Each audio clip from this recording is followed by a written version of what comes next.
Vamos para a nossa palestra. O nosso querido irmão. Venha, Paulo.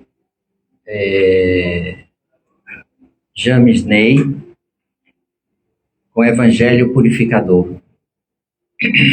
Vamos fazer a nossa prece para a gente iniciar. Eu queria que apagasse as luzes brancas aí fora também, por favor. Obrigado. Pare as atividades, um segundo que seja. Aqueles que desejarem fechar os olhos, fiquem à vontade. Procure uma respiração tranquila. Mantenha o seu corpo ereto, para que a oxigenação seja o mais correta possível. Senhor Jesus, amigo de todas as horas, Mestre querido, caminho, verdade e vida, é por ti, Senhor, que hoje estamos aqui, trabalhando no nosso interior para melhorarmos a cada dia, ainda que seja uma ínfima porção de nós, mas essa é a busca. Pois o teu legado liberta as consciências, teu legado transforma, mas só para aqueles que realmente desejam, que entende o que significa interior de si mesmo. Porque essa visão e esse mundo, ele só existe de dentro para fora. Por isso, querido Mestre, te reverenciamos sempre e a todo instante. Porque sem a tua presença, nada somos, nada conquistaremos, nada seremos. Obrigado mais uma vez pela vida, pelas orientações recebidas, não nesta vida, mas em todas as anteriores, que deve ter sido dezenas, centenas, talvez milhares de vidas. Mas que tenhamos o compromisso contigo de, se ainda não foi entendido até aqui o significado de tudo que disse, que seja a partir de agora, que haja um recomeço, mas que esse recomeço seja verdadeiro. Não a hipocrisia de muitos, como os fariseus, saduceus, que ainda existem até hoje, sempre buscando ludibriar, dizer que faz, mas nada acrescenta, e muito menos se esforça por lutar por si mesmo, porque estamos aqui para isso. Obrigado, Senhor. Obrigado. Que a tua luz nos inunda completamente a nossa mente e o nosso coração, de onde será distribuído para todo o corpo físico, mas também para o espírito, permitindo assim a unicidade do ser, para que sejamos felizes. Essa a finalidade última da criação divina, por isso estamos aqui. Dito isso, agradecemos, evidentemente, pela família a qual participamos. Agradecemos pelos amigos verdadeiros. Agradecemos pelo trabalho que dignifica e dá honra àquele que trabalha com o objetivo de crescimento íntimo, mas também do próximo. Além de agradecer por tudo que já somos. Pai nosso que estais nos céus, santificado seja o vosso nome. Venha a nós ao vosso reino, seja feita a vossa vontade, assim na terra como nos céus. O pão nosso de cada dia nos dai hoje. Perdoai as nossas ofensas, assim como nós perdoamos a quem nos tem ofendido. Não nos deixeis cair em tentações, mas livrai-nos, Senhor, de todos os males. Que assim seja e assim será. Que a tua luz seja o caminho a seguir de todos nós. Que assim seja. Então, com a palavra, nosso querido irmão Jamisney, o Evangelho purificador.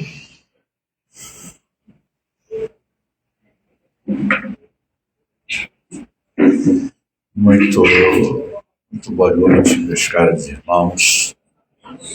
Que o Senhor da vida nos proporcione muita luz, pacificação para os nossos corações, para as nossas almas, especialmente neste mês de dezembro, na qual nós comemoramos o nascimento daquele jovem galileu que iria colocar as suas pegadas sobre a face da terra, trazendo o maior tesouro da história da humanidade, que seria o tesouro do Evangelho, esse tesouro cósmico.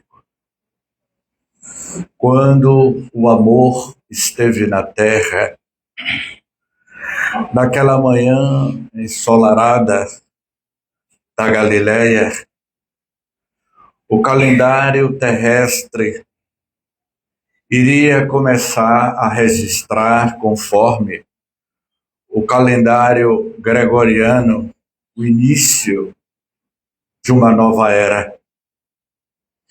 Segundo alguns historiadores, a nossa mãe Gaia, o planeta Terra, devia ter aproximadamente 300 milhões de habitantes em todo o planeta. Há exatos 2025 anos atrás, a Terra tinha essa população, 300 milhões de habitantes. Passaram-se, na linha do tempo, em pleno século XXI, nós somos uma população de 8 bilhões, 146 milhões de habitantes. Quando o amor esteve na Terra, com aquela grande população mais concentrada na região da Galileia, na região da Palestina, aonde havia uma maior concentração de povos, de almas sedentas, filhos de Deus, sofrendo as suas angústias, as suas mazelas se fazia presente naquele pedaço de terra da Galileia, que o Filho do Homem iria se expressar em espírito e verdade, em uma encarnação purificadora, porque ele seria e é o espírito mais perfeito que o planeta Terra recebera, quando o amor esteve na Terra. Em um certo momento, aquela jovem moça, Maria de Nazaré, e é exatamente essa imagem que vocês estão vendo aqui, na psicografia de um médium notável, a pedido de Francisco Cândido Xavier.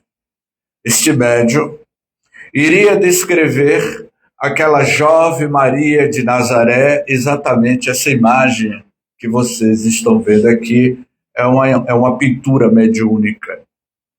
A jovem Maria, ela estava entre 19 e 20 anos de idade, na sua residência, quando lhe aparece na janela do seu quarto uma entidade lirial, um espírito muito evoluído. Era um anjo que se deslocava dos firmamentos do mundo maior. Era como se fosse uma estrela se desprendendo dos confins do universo para se materializar naquela simples casa, naquele casebre, daquela jovem tão pura, purificada. O espírito Gabriel materializa-se para a jovem Maria, que até então ela não tinha consciência da dimensionalidade, da responsabilidade que ela iria ter em carregar em seu ventre materno o governador espiritual do planeta Terra. O anjo Gabriel anuncia para Maria que ela deve preparar-se, porque ela teria a maior missão de todas as mães da história da humanidade, a maternidade divina, porque a maternidade, ela é divina. A mãe, as mulheres, elas são divinas, porque carrega no seu ventre a paternidade da gestação. Todas as mulheres têm essa paternidade divina, a paternidade da gestação. E o anjo lhe prepara, daí em diante, a trajetória luminosa ou luminosa da jovem Maria, quando ela dialoga com José, seu marido. Ele diz que o anjo lhe apareceu.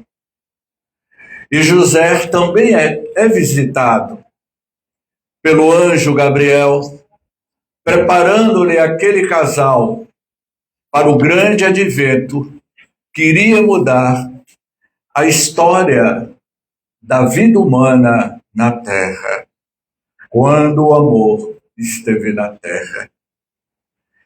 E naquele mês tão significativo da era Nissan, que era o mês de abril,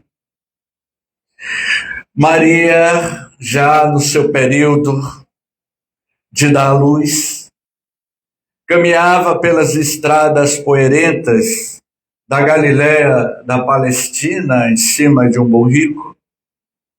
José, sendo conduzido, intuído, inspirado pelas falanges de luz que certamente assessorava aquele casal, porque o próprio diretor espiritual da Terra estava se manifestando na Terra.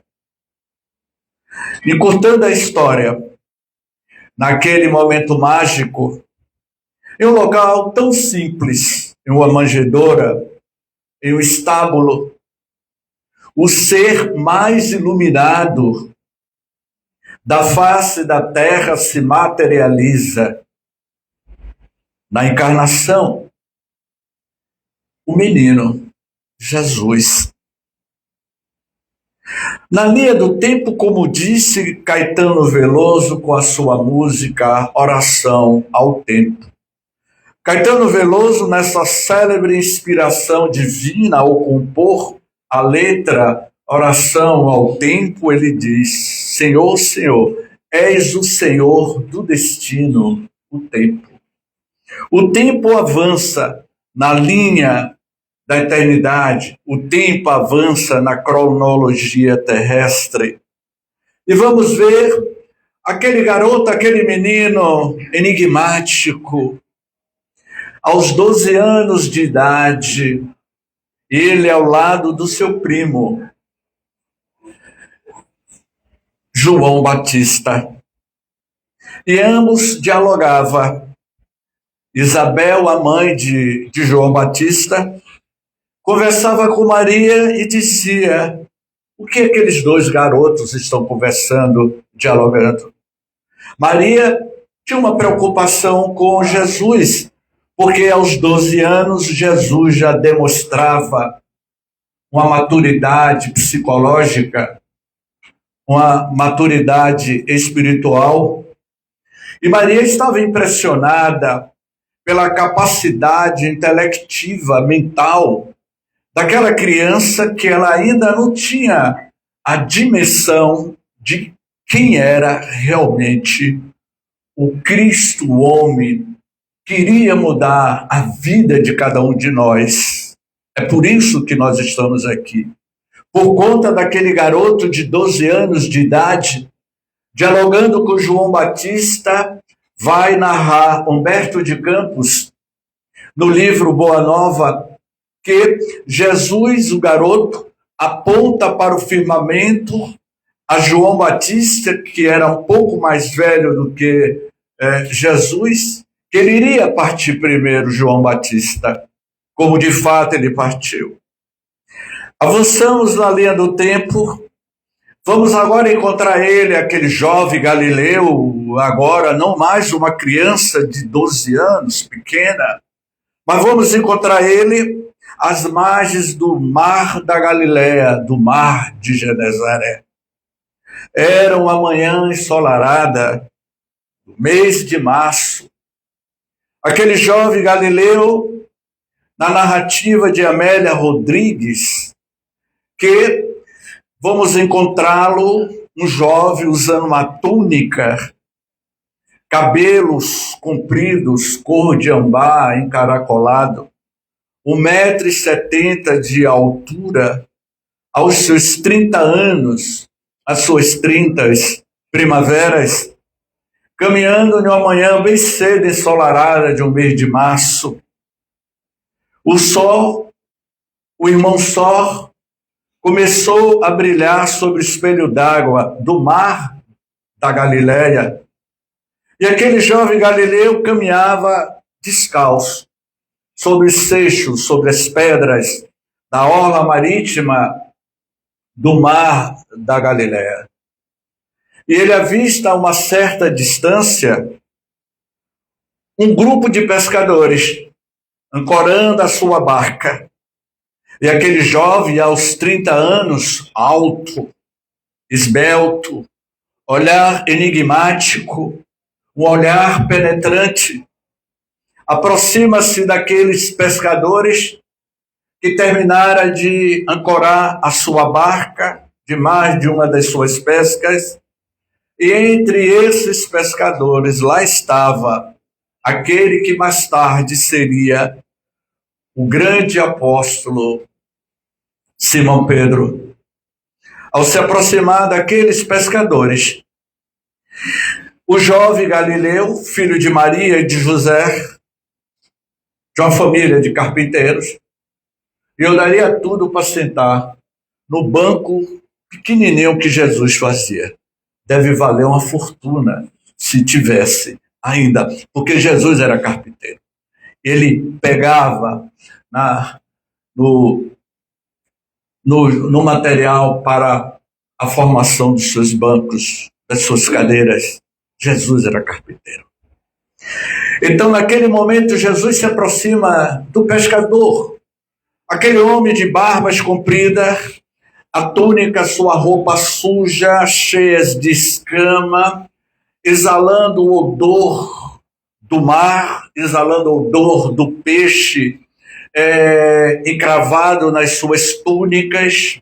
A brisa saía do mar para a orla, e aquele jovem esbelto, enigmático, caminhando como se fosse uma nuvem passageira, se aproxima daqueles pescadores, e ele é direto na sua mensagem, a mensagem de amor que ele iria iniciar a implantação do reino de Deus, o evangelho purificador na mente e no coração de todos os seres humanos.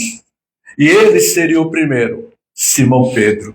Jesus pergunta-lhe: Simão Bar-Jonas, tu desejas pescar almas para o reino da casa de meu pai?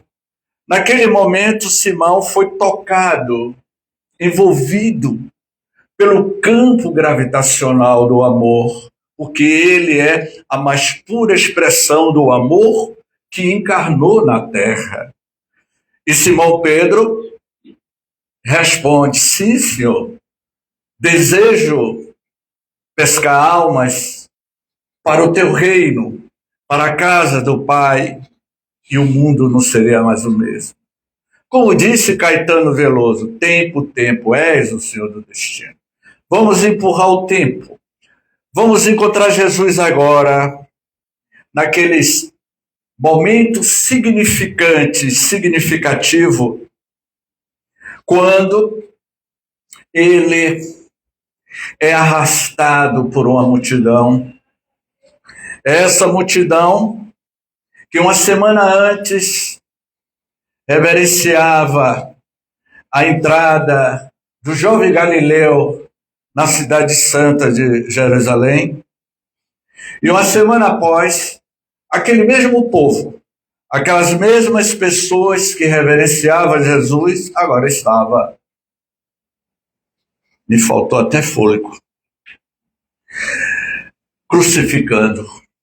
Impressionante que, avançando na linha do tempo, 2000 anos se passaram, ainda estamos crucificando Jesus e não perdoando Judas Iscariotes. Não perdoamos Judas Iscariotes. E muitos ainda crucificam Jesus. Porque passaram-se milênios e a gente ainda comemora nas festas de Semana Santa a crucificação de Jesus e não perdoando Judas Iscariotes quando a gente queima Judas. O inconsciente coletivo nosso significa que a gente ainda não entendeu a mensagem de Jesus, porque a gente comemora a queima de Judas em pleno século XXI, com todo esse desenvolvimento tecnológico. Portanto, ele é levado ao monte do Gólgota, é crucificado. E as últimas palavras que ele mencionou: Pai, perdoa, porque eles não sabem o que fazem. Naquele momento, Jesus dava um recado para a humanidade da época, para aquela população de 300 milhões de seres humanos, e que hoje nós somos 8 bilhões de espíritos de lá para cá, reencarnaram. De onde vieram esses outros bilhões? Se naquela época era 300 milhões. Se em 1910, há 115 anos atrás, a população da Terra era 1 bilhão e 600 milhões de habitantes. E hoje nós somos 8 bilhões e 146 milhões. De onde é que vieram, meu querido amigo Ades? Essa multidão de espíritos que foram reencarnando e que tinha como diretrizes de segurança o Evangelho como uma bússola de orientação para essa nova onda de espíritos que, ao longo dos milênios, nesta casa que é considerada a paternidade divina, a residência de almas como todos nós, necessitadas de realizarmos uma reforma íntima interior dentro de nós. E o Evangelho de Jesus é um código de ética moral para a revolução no mundo íntimo de cada um de nós. Esse Evangelho, como muito bem colocou Miramês, e daqui a pouco eu vou falar de Miramês, é uma proposta de renovação. É evidente que durante os 3 anos, Jesus dialogava com uma multidão de criaturas esfaceladas moralmente e espiritualmente, internamente. Almas sofredoras, leprosos, doentes da alma, cegos, estrupiados. Ele só precisou de 3 anos para mudar a história do mundo. E ele falava através de parábolas, que em latim é parábole, E dentre essas diversidades de parábola, que têm uma conotação terapêutica, as parábolas de Jesus, ele iria dizer: há uma diversidade de moradas. Na casa do Pai há muitas moradas espalhadas. Na casa do Pai, nessa paternidade de vida. É evidente que o nosso planeta é apenas uma escola, é um hospital na qual residem algumas almas enfermas que ao longo desses milênios foram recebendo almas de outros mundos, de outras civilizações, as imigrações oriundas de outros mundos, e tendo o Evangelho de Jesus na Terra como uma bússola de orientação para purificar interna e externamente as nossas mazelas humanas. Quando Jesus, em um determinado momento, ele disse que enviaria o Consolador prometido, e que esse Consolador prometido certamente é o advento do Espiritismo na Terra. Mas há um detalhe: como o Evangelho modificou a vida de uma mulher. Eu não poderia deixar de não falar dessa mulher. Depois de Maria, desse texto de Maria, desse louvor a Maria, aquela que Maria de Nazaré, não mais aos seus 20 anos de idade, Maria Nazaré desencarna na faixa de uns 60 e poucos anos de idade. Mas foi ela, aquela mulher atormentada, que recebeu o Evangelho, que iria mudar a vida dela. E os últimos momentos da vida de Maria Madalena seria nos braços de Maria de Nazaré.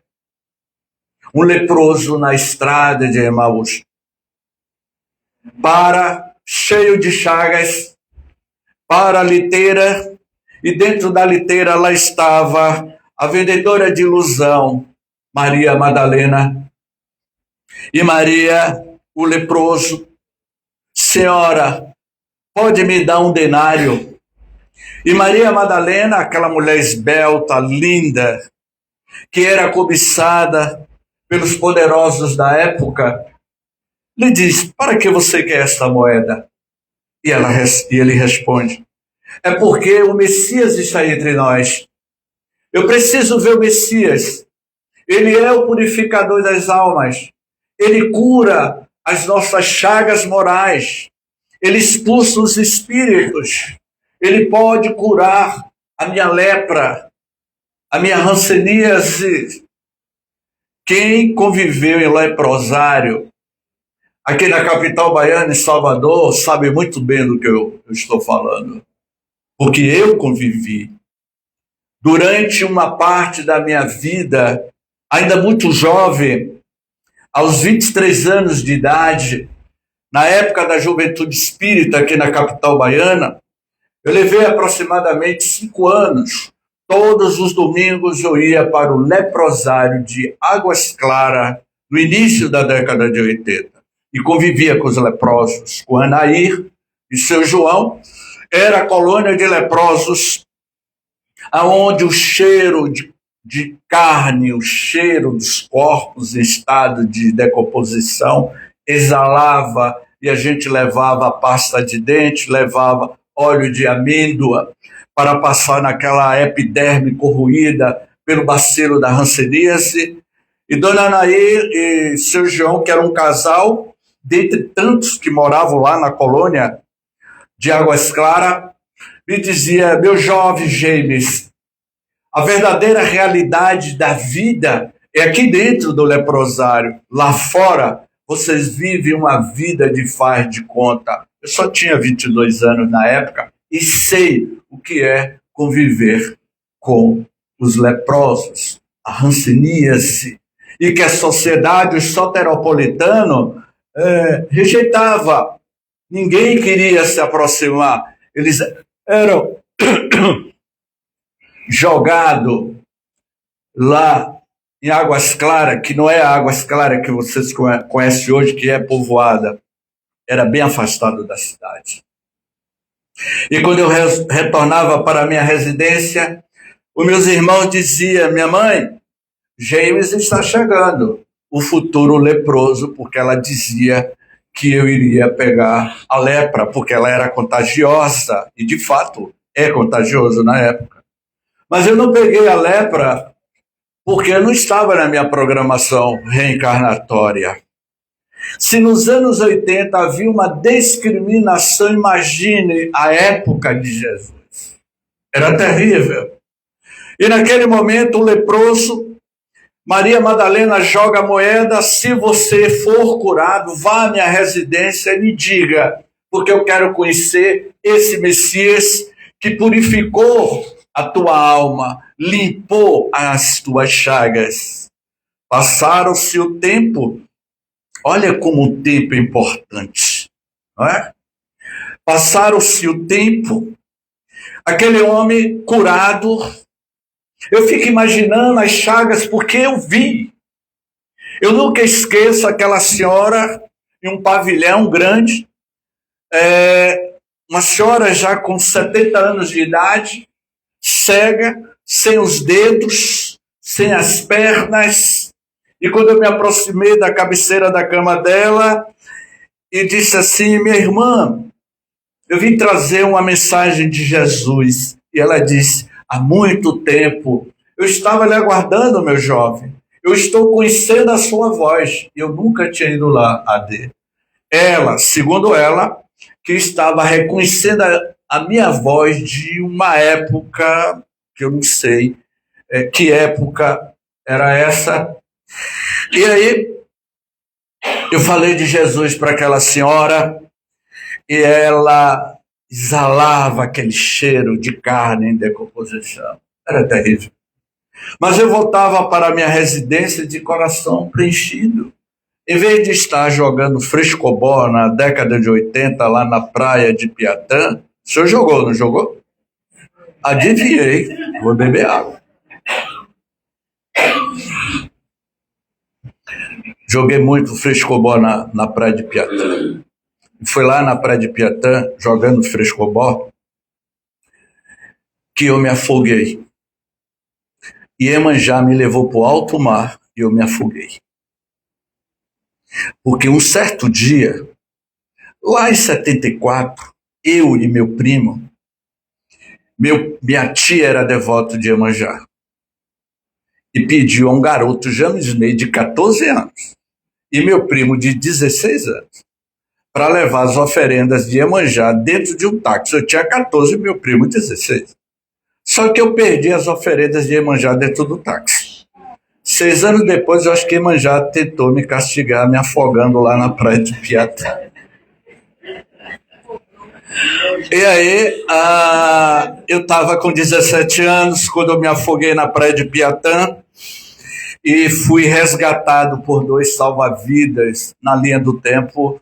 Isso foi em 77, 78. E eu disse que a partir de hoje era muito mais seguro estar no leprosário do que jogando frescobol na praia de Piatã. A minha vida mudou completamente. E foi lá que eu estava vivenciando as pegadas de Jesus.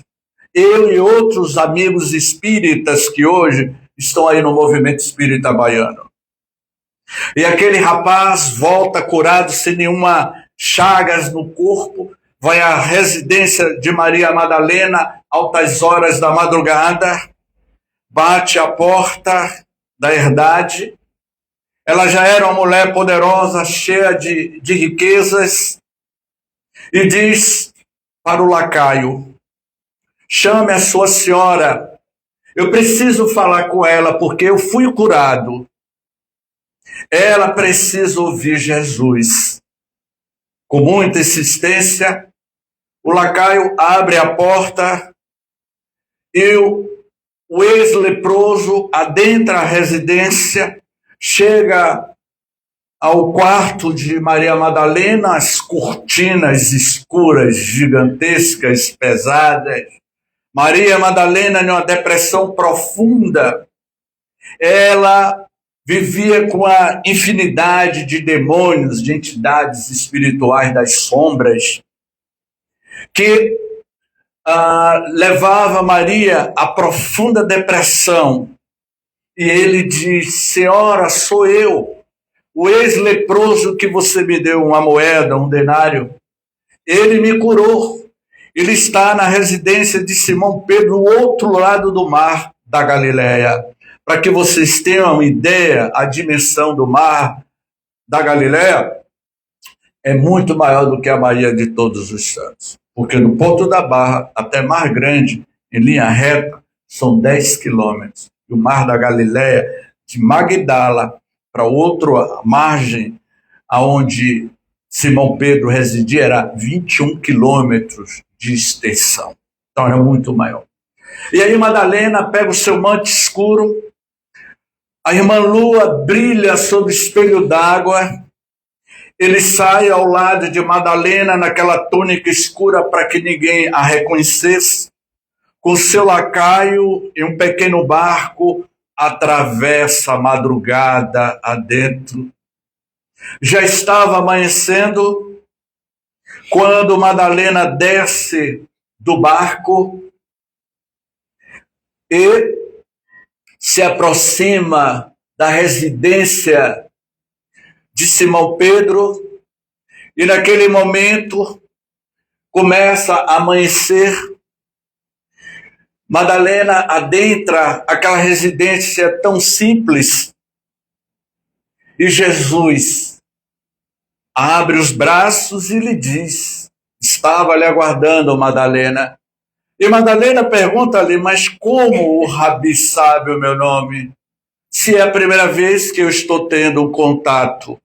A resposta de Jesus, a resposta que Jesus deu a Madalena, que sirva de exemplo para cada um de vocês que estão aqui dentro desse auditório e lá fora, para os companheiros que nos acompanham aqui pelo canal da instituição Coração de Maria, como também do canal Reencontro com a Vida. Jesus é o bom pastor. Eu conheço todas as minhas ovelhas. Então, Jesus conhece a vida de cada um de vocês.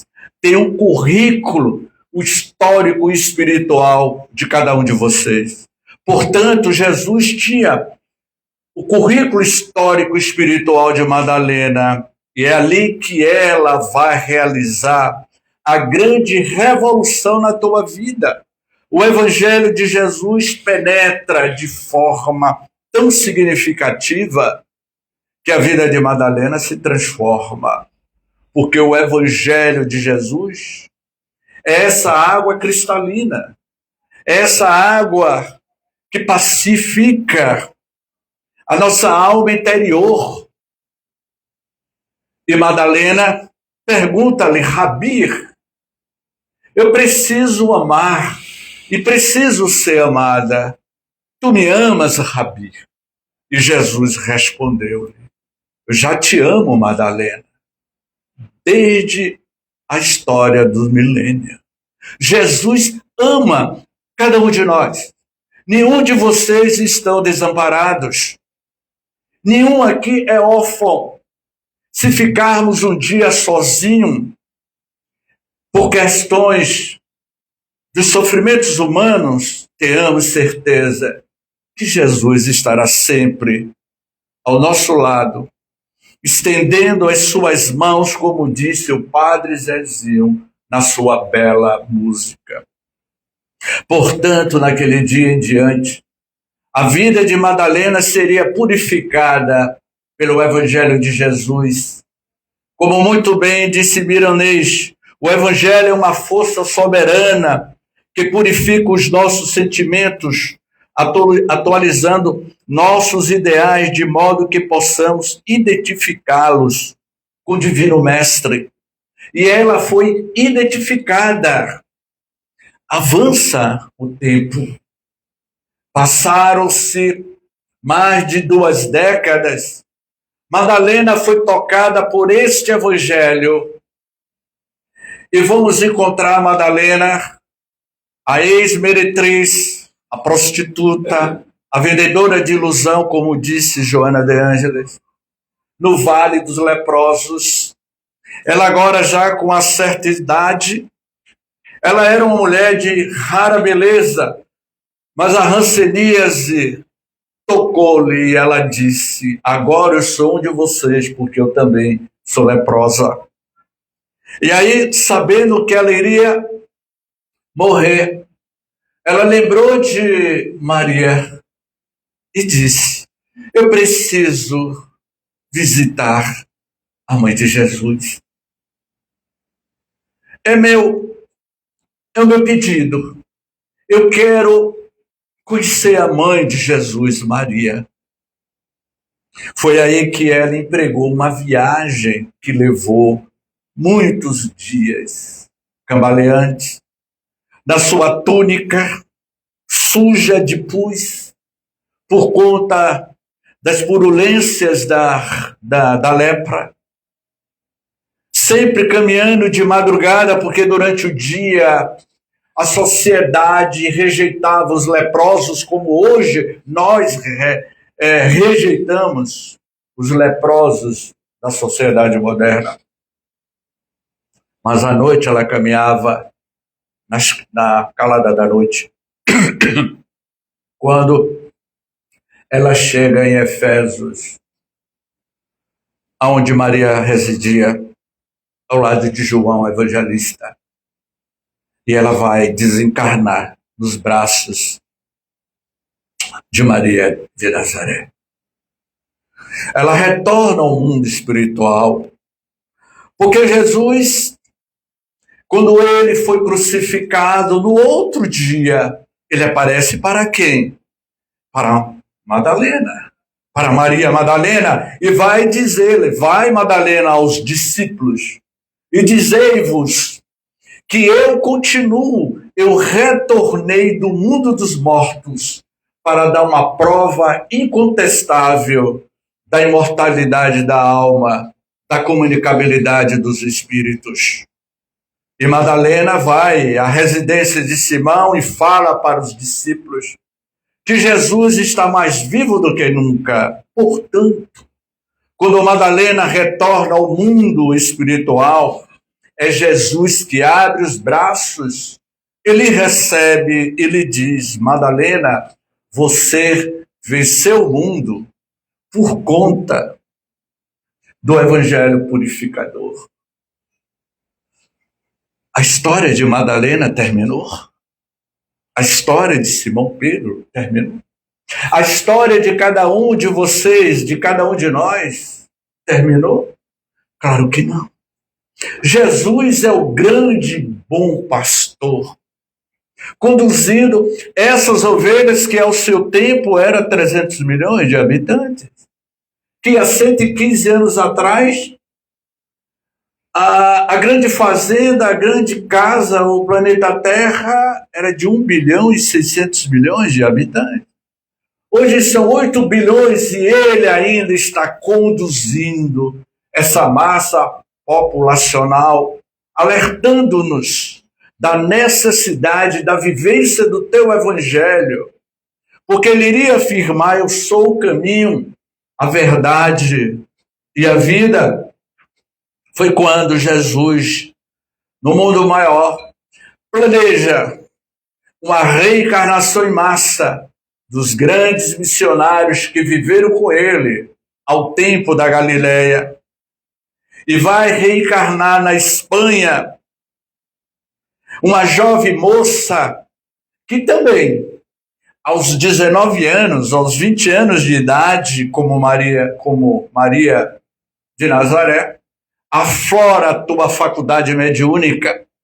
Aquela jovem mocinha que reencarnou na cidade de Ávila, na Espanha, da Idade Média, ela tinha um sentimento de amor muito forte por Jesus. ela cresce, vai se tornar uma freira e vai ser conhecida como Teresa d'Ávila, ou Teresa de Ávila. E é Teresa d'Ávila que, na sua maturidade psicológica e espiritual na cidade de Ávila, ela recebe, ela vê o Cristo, Jesus, aparece para Teresa d'Ávila. E é Teresa d'Ávila que vai escrever os seus textos e que me parece que Freud, Jung, Lacan, Elaine Klein, esses psicólogos e psicanalistas do século XX, século XXI, beberam da fonte de Teresa d'Ávila, porque ela era uma mística. Foi ela que escreveu a primeira tese da psicologia profunda da alma. Foi Teresa d'Ávila, com os seus escritos, ela iria falar sobre o calabouço da alma. Ela iria falar sobre as sombras interior dentro de nós que só pode ser curado com a vivência do Evangelho de nosso Senhor Jesus Cristo. É ela, Teresa d'Ávila, que vai falar da grande necessidade da reforma interior. E para realizar a reforma interior dentro de cada um de si, tem que ter muita determinação.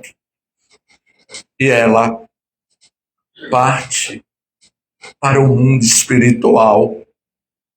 Teresa d'Ávila. Porque a vida é imortal.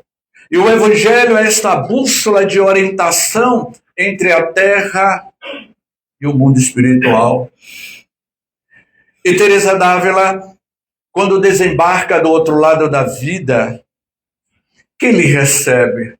Jesus. E lhe diz: Teresa, tu vencestes, mas eu vou usar a linguagem do sertanejo, dos sertões brabo do nosso Nordeste brasileiro, a peleja. Tu pelejastes muito. Porque eu sei o que é andar no sertão brabo. Eu sei o que é isso. Apesar de ter reencarnado na capital baiana, mas a minha vida, eu tenho viagens pelos sertões bravos da Bahia. E sei o que é estar entre as caatingas, usando o gibão de couro, entre aqueles mandacarus, aquelas cobras, cascavel que fica ali esperando você descer do cavalo. Eu sei o que é isso. Como fotógrafo, eu já fiz muita produção e vou nessas regiões e vivo como esses vaqueiros. E é uma verdadeira peleja. Ele não tem instrução nenhuma. Esqueci o nome daquele vaqueiro. Eu parava para beber da fonte do ensinamento daqueles vaqueiros, falando o que é a presença de Jesus na vida daqueles vaqueiros, naquelas caatingas lá no raso da Catarina, que eu fiquei 4 dias lá, nessa região de Jeremoabo, pelejando lá com eles, e eles me pelejando e me ensinando o Evangelho à luz da caatinga ali, que é realmente impressionante. É maravilhoso isso. Tá? Portanto, Madalena... Entreguei o negócio, não foi? Falei de Madalena. Teresa d'Ávila retorna ao mundo espiritual, e no mundo espiritual, Jesus diz: vencestes, vou traduzir, essa peleja, essa luta de cada um de vocês aqui na terra. Cada um de vocês é como se fosse aquele vaqueiro lá no raso da Catarina, atrás das lutas diárias, porque vocês não têm ideia. Esse conforto que a gente tem aqui na capital, vocês vão lá no supermercado, acha tudo maravilhoso, mas vá lá. O que é viver lá na Caatinga? Ou então está no Rio São Francisco, passa um objeto desconhecido flutuando no Rio São Francisco, e eu pergunto à senhora, o que a senhora faz aqui na beira do Rio São Francisco? Lá na região de Ibotirama. Ah, meu filho, eu tenho 10 filhos para criar. e passo a maior parte do meu tempo sentado na beira da minha casa, na beira do Rio São Francisco. Eu tenho um barco, uma canoa, que quando aparece algo flutuando, eu já sei o que é. E o que é, minha senhora? É algum corpo que morre, que vem de lá das bandas, de lá de cima, vem flutuando. Eu pego a minha canoa, é mais um corpo humano que morreu afogado. Ligo para o senhor delegado e o senhor delegado vem pegar o corpo. Eu trabalho aqui, pegando o corpo de pessoas que morrem afogado. Esse é meu trabalho. Agradeço porque Jesus sempre está me intuindo. Ela não disse intuindo. Eu é que estou contextualizando aquela linguagem brejeira dela. Eu trabalho recolhendo corpos que se afoga no Rio São Francisco acima e passa aqui na beira da minha casa. Jesus sempre está comigo. É esse evangelho purificador que está em todos os estágios da evolução nossa. Portanto, Jesus abre o braço, você vencestes o mundo, Teresa d'Ávila. Lembrastes, Teresa, vai dizer Jesus, lembrastes da época que você atravessou o mar da Galileia e bateu a porta de Simão Pedro?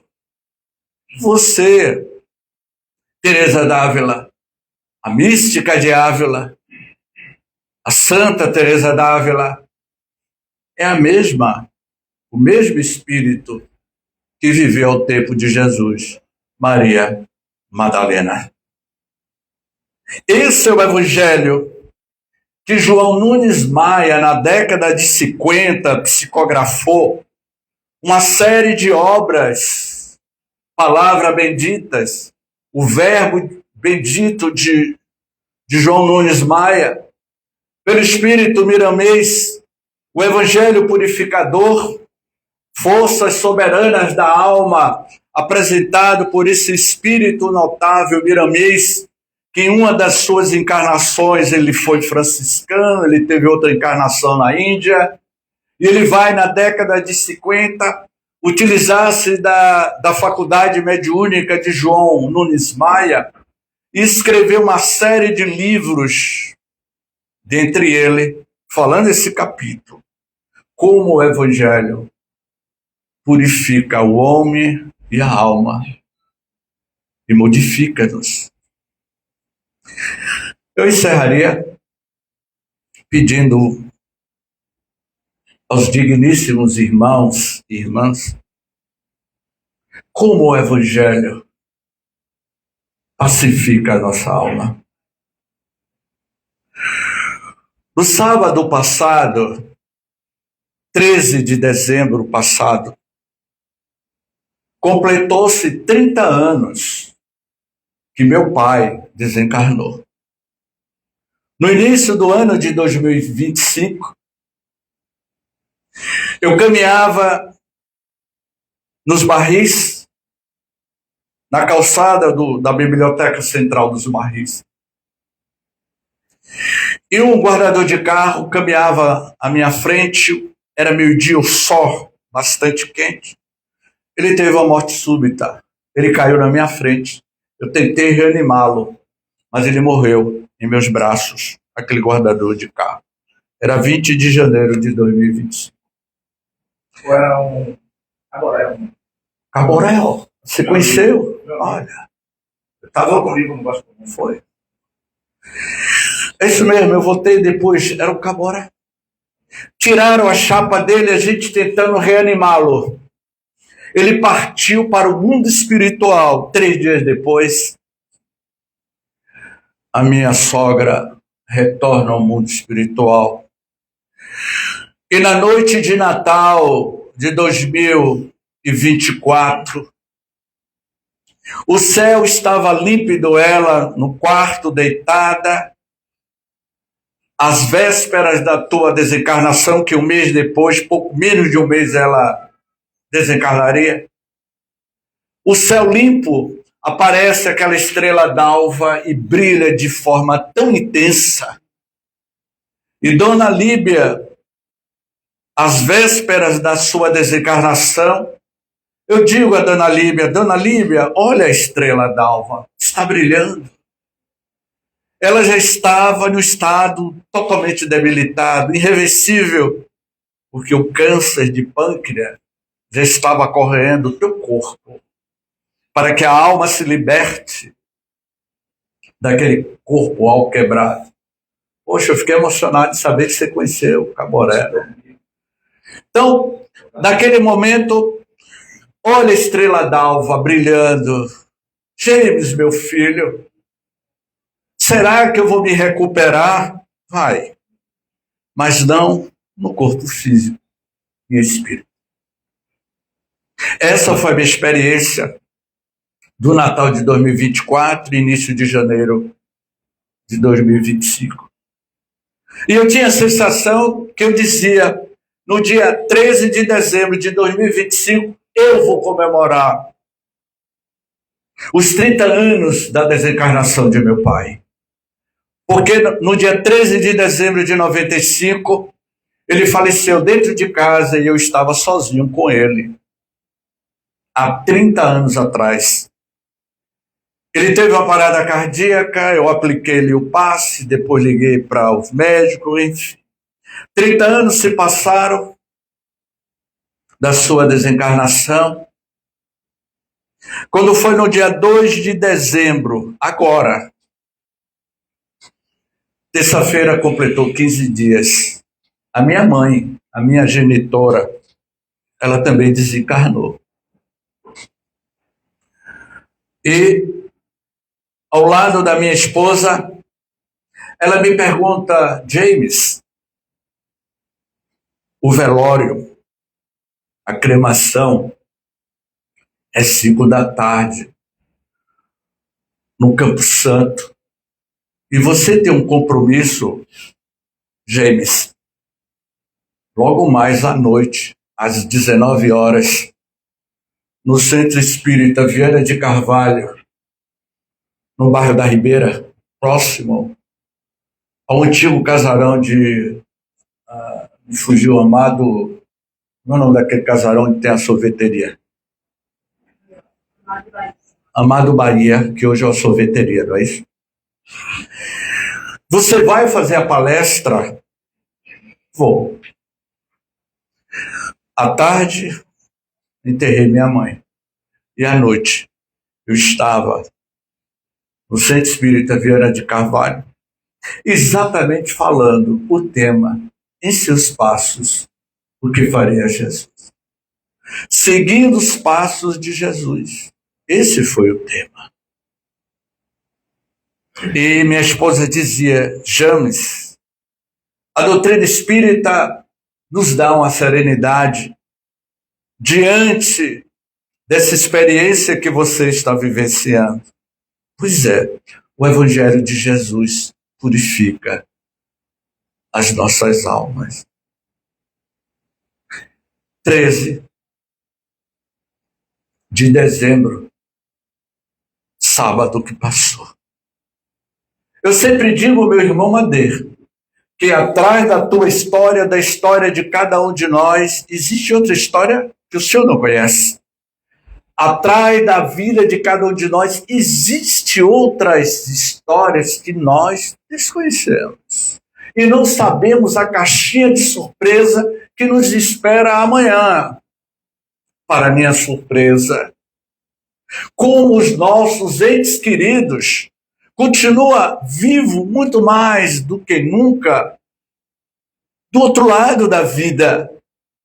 Cada um de vocês estão sintonizados ou sintonizadas com esses entes queridos que partiram para o mundo da eternidade.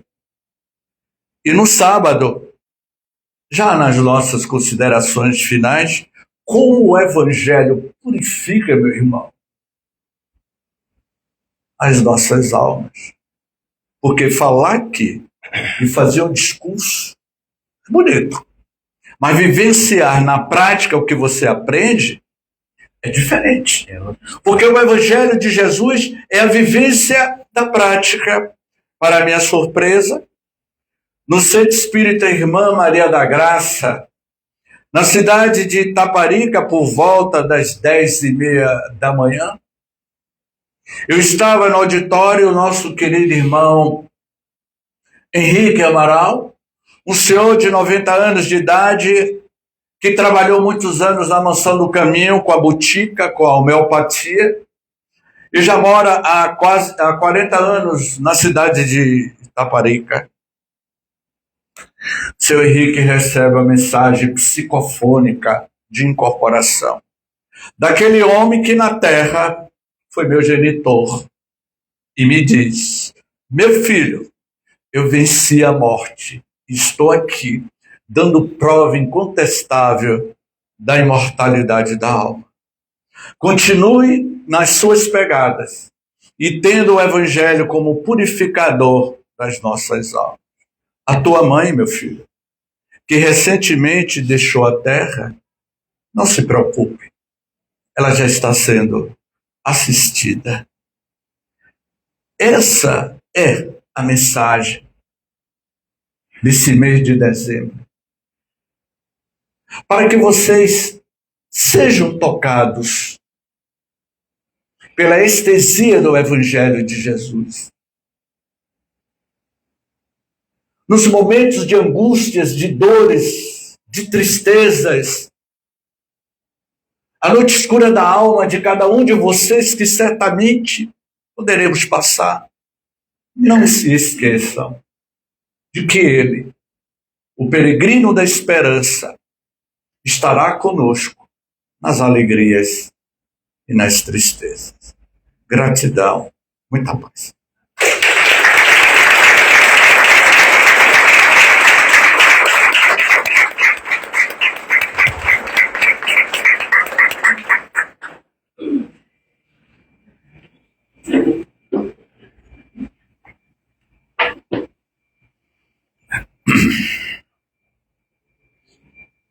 Eu estou até sem palavras, porque eu tive a mesma, bem parecida a experiência dele. 18 anos atrás, meu pai desencarnou numa quarta-feira, em Feira de Santana. Ele morava lá à época. E eu tinha uma palestra no Centro Espírita ali, próximo à Avenida Getúlio Vargas. Eu não lembro o nome agora, fugiu. E nós fomos no cemitério. Ele não era homem de ser cremado, ele quis ser enterrado.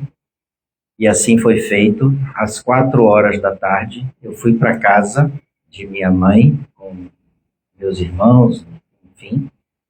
E 6h30 eu estava no centro para fazer a palestra às 7h.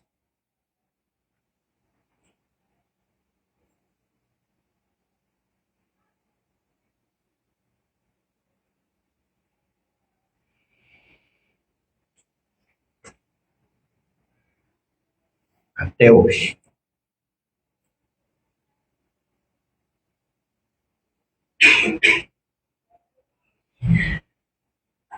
Eu busco entender como eu consegui falar.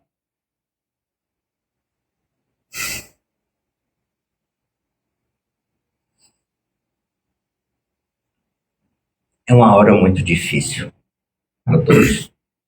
Muito difícil.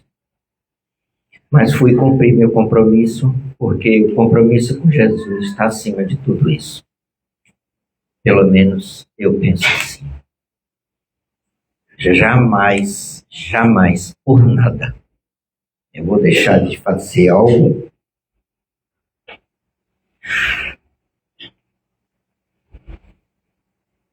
por conta de uma atividade qualquer. Mesmo que seja o desencarne da minha mãe, do meu pai, quem quer que seja, eu estarei lá. Porque o compromisso é com Ele, com Jesus, e a gente não pode faltar. Quando a gente tem essa verdade intrínseca, ela está dentro de mim, assim como dentro desse jovem Senhor.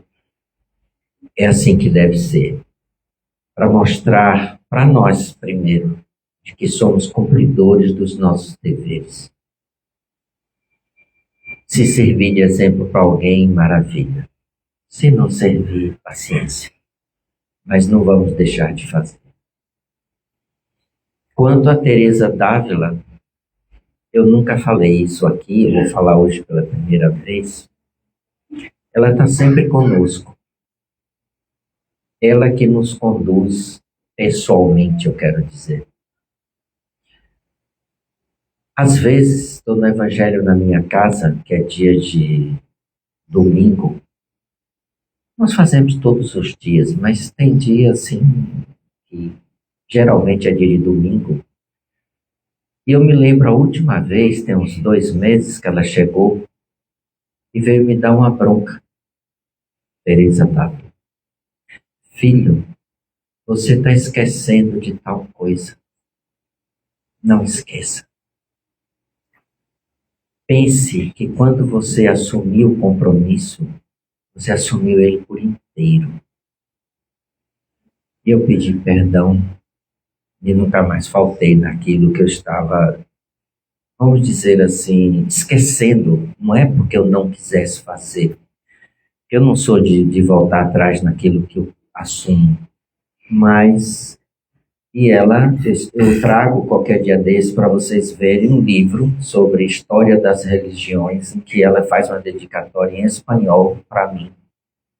Isso tem 22 anos, ou mais, 23 anos, que ela fez essa dedicatória num centro espírita que a gente frequentava, né, mais vezes. Eu era voluntário na casa e ela me deu no dia do meu aniversário. Eu trago para mostrar a vocês, para não pensarem que eu estou aqui mentindo, querendo aparecer, para dizer, aproveitando que ele falou isso, e estou dizendo isso. Ela sempre está no nosso Evangelho, ela está aqui nessa casa. Dia de quinta-feira, vocês às vezes não sabem, mas é ela que está atendendo, não é a irmã Sheila. E vocês são atendidos por ela. Eu vejo e converso com ela, às vezes, lá dentro. Sempre que termino o trabalho, eu sou chamado para conversar, para a gente aparar algumas arestas, às vezes, ou simplesmente para agradecer, como foi hoje, a irmã Sheila nos chamou, e agradecer pelo trabalho, por nós não faltarmos a quinta-feira, para que tenha sempre o atendimento dia de quinta, não a mim, a todos que estavam na casa, os voluntários. Assim foi segunda-feira com Joana, ela chamou e agradeceu novamente. Quem tem que agradecer é a gente, não são eles, mas são humildes o suficiente para isso. Isso é viver o Evangelho, assim como o João está falando aqui agora. E cada vez mais, se isso for penetrando, vamos dizer assim, na nossa consciência como um dever, a gente modifica automaticamente. Ainda temos erros, porque eu sou muito imperfeito, talvez o mais de todos presente na sala, mas não é uma imperfeição que eu quero, é porque eu ainda não me dei conta de certas coisas, por mais que faça. É muita coisa que a gente tem que mudar. Então, só para também terminar minha fala, desculpe, James, foi palavras de irmã Sheila. Quando forem fazer a ceia de Natal, lembrem que o aniversariante é Jesus. E lembre que o presente é para Ele. Que presente vocês vão dar a Ele? Não precisa falar, só pensem. Que presente vocês vão dar a Jesus este ano, no dia 25, antes da ceia? Porque a obrigação é fazer o Evangelho antes de comer. Comida é secundária, neste caso. Mas eu sei que de muitas casas é primordial. Jesus, às vezes, nem está presente na mente de muita gente, porque quem está presente é Papai Noel. Lembrem disso. Palavras de irmã Sheila. O aniversariante é Jesus. e o presente é dele. Vamos lá?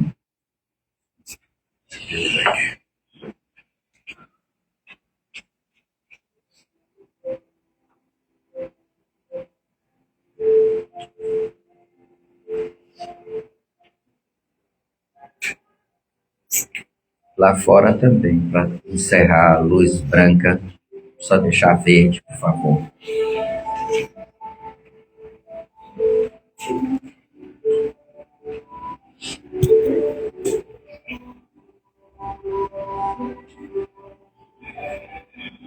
Jesus querido, irmão, mestre,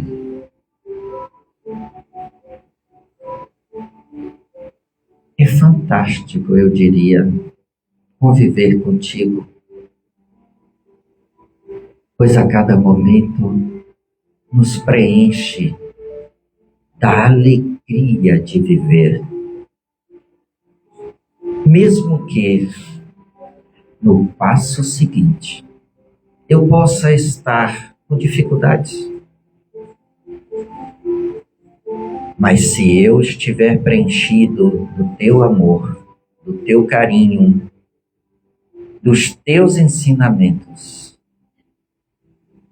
as quedas, as dificuldades, os problemas serão entendidos de uma maneira completamente diferente, além de ser para nós o veículo do aprendizado. Talvez para muitos de nós a dor é um santo remédio necessário para nos trazermos de volta ao trilho, para não te abandonarmos, Senhor, para que a vida flua de forma perfeita em espírito. Renunciando em muitos casos, a matéria que nos causa tanta indiferença, segregação, vaidade, orgulho, egoísmo. Graças àquele que te conhece, mestre querido, que já aos poucos, ou no nível melhor, já abandonou algumas dessas citações anteriores minhas, preenchendo assim a sua vida desse amor pleno, incondicional, que nos ensinas através do Sermão da Montanha, das bem-aventuranças, da tua passagem pela terra.